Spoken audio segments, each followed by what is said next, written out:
Isang babae ang matiwasay na nakaupo habang ito ay nagse-cellphone. Umalis siya na hindi niya namamalayan na may isang lalaking nakatingin sa kanya. Habang siya pala ay pinagmamasdan nito sa kalayuan. Sinundan niya ang babae kung saan ito ay dumire-diretso sa paglalakad patungo sa kanyang patutunguhan. Naramdaman ng babaeng may sumusunod sa kanya. Kung kaya mas binilisan niya ang paglalakad hanggang siya ay mapatakbo. Nadaan siya sa isang eskinita hanggang sa bumilis ang kanilang pagtakbo.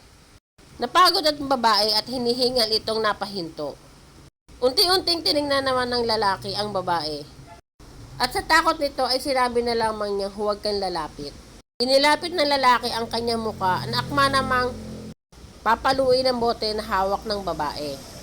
Ipinagpatuloy ng lalaki ang paglapit ito hanggang sa sinabi niyang, "Shh, huwag kang maingay."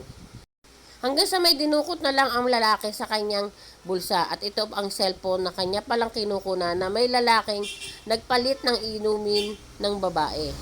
May iba palang may masamang loob na gustong may mangyari sa kanya. Ganun na lamang ang pasalamat ng babae sa naturang lalaki.